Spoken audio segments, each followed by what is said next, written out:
மீனோட கண்ணை ரிமூவ் பண்ண நான் சொன்னேன் இல்லையா, அது ஏன்னாக்கா எண்ணெய் வந்து தெரிக்கும். மீனோட கண்ணு எண்ணெயில் பொரிக்கும் போது வெடிக்க ஆரம்பிக்கிறதுனால எண்ணெய் வந்து மேலே தெரிக்கும். அதனால் வறுக்கிறதா இருந்தாக்கா மீனோட கண்ணை ரிமூவ் பண்ணுங்க, இல்லாட்டி வேண்டாம். இப்போ நான் இது எப்படி எழுதுறது ஈஸியாக சொல்லித்தரேன். நீங்கள் ரொம்ப சிரமப்பட்டாலாம் மீனோட கண்ணை ரிமூவ் பண்ண வேண்டிய அவசியம் இல்லை. அது எப்படின்னு இப்போ சொல்லித்தரேன் பாருங்கள்.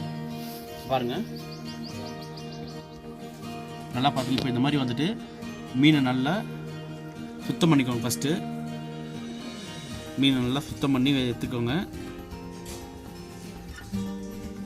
எடுத்ததுக்கு அப்புறமா என்ன பண்ணோம்னாக்கா, இப்போ இந்த கண்ணை ரிமூவ் பண்ணுறதுக்கு கட்டை விரலில் மீனோட கண்ணுக்கு பின்புறத்தில் இந்த இடத்துல பின் பக்கம் இங்கே வச்சு ப்ரெஸ் பண்ணால் போதும். இது பாருங்க. அதுக்கப்புறமா இந்த விரலை வச்சு ஜஸ்ட்டு கண்ணை வந்து தள்ளிடுங்க.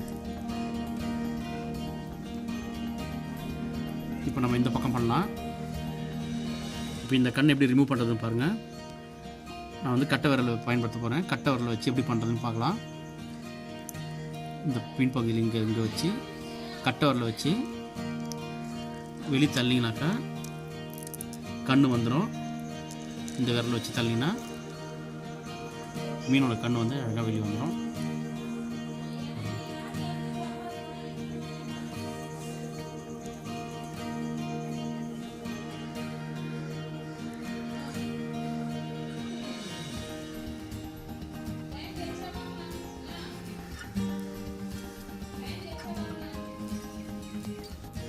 நான் மறுபடியும் சொல்கிறேன்.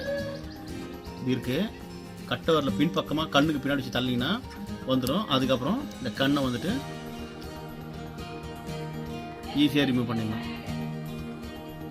இதுக்கு நான் அடுத்தது பண்ணுறேன் பாருங்கள். இப்போ இந்த கண்ணை ரிமூவ் பண்ணுறேன் பாருங்கள். கட்டை வரல எடுத்துக்குவாங்க. மீனுக்கு கண்ணுக்கு பின்புறமாக வச்சு தள்ளிங்கன்னா கண் அழகாக வெளியே வந்துடும். இந்த விரலை வச்சு இப்படி வெளியே தள்ளுங்க.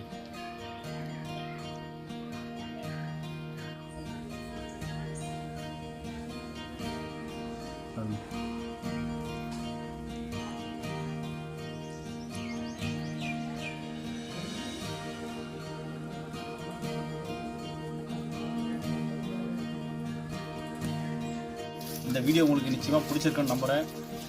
உங்கள் கருத்துக்களை வந்து கமெண்ட்ஸில் சொல்லுங்கள். அதுக்கு முன்னாடி நம்ம சேனலை வந்துட்டு சப்ஸ்கிரைப் பண்ணுங்கள், லைக் பண்ணுங்கள், ஷேர் பண்ணுங்கள்.